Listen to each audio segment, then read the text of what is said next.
আসসালামু আলাইকুম। আজকে গিয়েছিলাম গিলেতলা ক্যান্টনমেন্টে গাইস। আমরা সবাই মিলে ঘুরতে গিয়েছিলাম, এখানে পরিবারের সবাই। গিয়ে দেখি এত ভিড় মানুষের কোলাহল, এত তা বলার মতো না। কি গরম, তারপরে আবার মানুষের ভিড়ে আরও গরম। এই যে আমরা ভাবি আমরা সবাই মিলেই গিয়েছিলাম, অনেক দিন পরে ঘুরতে বেরিয়েছি ওই পিচ্চি দুইটার জন্য। ওরা বাসায় থাকতে যাচ্ছে না, তাইতে গিলেতলা ক্যান্টনমেন্টে সব কিছুই আছে, খেলার জায়গাটাও আছে, যেমন তেমনি পশু পাখিটাও আছে। বেশ ভালো একটা জায়গা, বেশ মজাই করেছি আমরা। অনেকদিন পরে ট্যুরে গিয়েছি। ওরে গরম, ভিতরে ঢুকতেছে এত কষ্ট হচ্ছিল, তা বলার মতো না। আমার আম্মাও গিয়েছিল, আম্মা ভাবি। এই জায়গাটা বেশ সুন্দর, এটা ফুল দিয়ে সাজিয়েছে, কাগজের ফুল সব কিছু দিয়ে। পিচিরা ওই যেমন আম্মা আর ভাবি হাঁটতেছে। আম্মা আগে হাঁটতে পারতো, ইদানিং একটু পায়ে ব্যথা, হাঁটতে পারছে না, তাই ধরে ধরে হাঁটছে। এই যে আমরা ভিতরে ঢুকতেছি, দেখুন পানিটা বেশ ময়লা, এরা পরিষ্কারও করে না। ভালো লাগছিল না পানিটা দেখতে। আর এত ভিড়ে আমরা এই যে ঢুকতেছি ভিতরে, পশু পাখির ভিতরে দেখুন কি মানুষ। যে পরিমাণে গরম, তার থেকে মানুষের গরমটা হলো বেশি গরম। ভাবি পাশ দিয়ে আছে, কি করবে বুঝে উঠতে পারতেছি না। আমরা সব মানুষ আর মানুষ, একে তো প্রকৃতির গোমট গরম, তারপর আবার মানুষের গরম, এখানে আরও গরম লাগতেছিল। গাইস দেখুন, বানরে অনেকেই খেপাচ্ছে। আপনারা যাবেন, ঘুরবেন, দেখবেন। সব থেকে ভালো হয় যখন মানুষজন না থাকে, ছুটি বিয়ে দিন যাবেন, শুক্রবার হলে ভালো হয়। এটা বানর ছুটে গেছে, তাই দেখতেছে মানুষজন। ছোট্ট একটা পিচ্চি বানর, এরা এই যে বসে আছে, কি রিল্যাক্স, মনে হচ্ছে কি বন্দি কারাগারে। যে বলেন আমি বন্দি কারাগারে, সেই অবস্থা বানরগুলা। পশু পাখিগুলারও আগের মতো যত্ন নেয় না। আগে দেখতাম যে অনেক ছোটো থাকতে আসছিলাম যখন, তখন দেখতাম বেশ যত্ন নিত। এখন এগুলার তেমন একটা যত্ন নেয় না এরা, খাইতেও দেয় না ঠিক মতো। এখানে আছে প্রজাপতি, তা প্রজাপতির কোনো কিছু দেখলাম না এখানে, জীবিত না মৃত তা দেখা যাচ্ছে না। গ্রিন কালারের দিয়ে রাখছে রডের। দেখুন চারিপাশ ঘুরতেছে আর দেখতেছি কি পরিমাণে মানুষের ভিড়। আমার খুবই গরম লাগছিল, অস্বস্তি লাগতেছিল, এই জন্য বেশিক্ষণ থাকতেছিলাম না।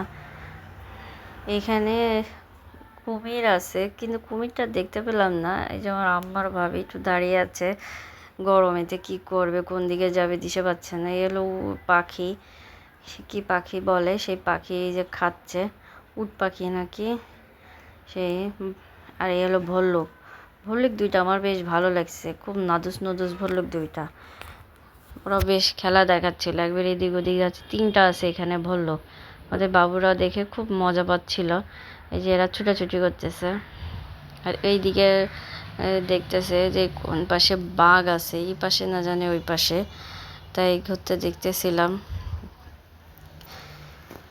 মানুষের এত ভিড়ে কোথায় যে কি দেখবো দিশেই পাচ্ছি না। এই যে বাঘ, বাঘ তো অনেক দূরে আছে, আগে দুইটা না তিনটা ছিল, এখন একটা দেখতেছি। আর এই হলো হরিণ। হরিণ দেখে সাথে সাথে আমরা ওই ভিতরে, পার্কের ভিতরে চলে যাব একটু পরেই, তাই হরিণগুলো দেখছিলাম। হরিণগুলো বেশ ভালো গাইস, আপনারা এখানে আসবেন। বহুত মানুষ আসে এখানে এই হরিণ দেখতে, পশু পাখি দেখতে। মিরপুরে অনেক থাকে, কিন্তু এখানে একটু সীমিত আমাদের খুলনা। হরিণ দেখে এই যে কিছু খাবার কিনতে দেখছিলাম এখানে। খাবারের দাম বেশ বিশাল দাম এখানে, সব কিছুই খাবারের খুব দাম। এত দাম, 6টা ফুচকা 60 টাকা নেয়। এটা শুনে আমিও অবাক হয়ে গেছি, 6টা ফুচকা বলে 60 টাকা। তাই কিছু খাবার কিনলাম, কিনে আমরা এখন ওই যে ভিতরে, পার্কের ভিতরে ঢুকবো। যেহেতু পিচ্চিরা ওইখানে দৌড়াদৌড়ি বা ওই যে একটা এসে উঠবে নাগরদোলনা, আরও কী কী নৌকা। এই যে ঢুকছে, ঢুকে যে পিচ্চিরা এখানে কেউ ছোটাছুটি করছে, কেউ লাফাচ্ছে। এই যে দেখুন এখানে, এই হলো সেই নৌকা। এই নৌকা উড়ে বাবা, এই নৌকা উঠতে আমার খুবই ভয় লাগে, কিন্তু পিচ্চিরা দেখলাম খুব মজা পাচ্ছে, তাই ভিডিওটা না করে আর পারলাম না। জানি না আমার ভিডিওটা কতটুকু আপনাদের ভালো লাগছে গাইস, একটু কমেন্ট করে জানাবেন, চেষ্টা করছি। পিচ্চিরা দাঁড়ায় আছে কিছু কিছু। নৌকাটাও বেশ সুন্দর করে সাজিয়েছে। এর ভিতরেরও বেশ কয়েকটা জিনিস আছে খুবই সুন্দর। এই যে ওয়াটার ল্যান্ড, পিচ্চিরা গোসল করছে। আমাদের পিচ্চিটাকে বলা হয়েছিল আর আগে, কিন্তু না, সে পানিটা বেশ ভালো না, নোংরা টাইপের, সেজন্য সে গোসলে নামেনি। এই অন্যান্য পিচ্চিরাও ঘোরাঘুরি, এই যে লাফালাফি করছে। গাইস, আমার এই ভিডিও যদি আপনাদের ভালো লেগে থাকে তাহলে বেশি বেশি করে একটু সাবস্ক্রাইব করে দিয়েন, লাইক করেন, শেয়ার করবেন, যাতে আরও অন্যান্য ভিডিও দেখাতে পারি। দোয়া করবেন, ভালো থাকবেন।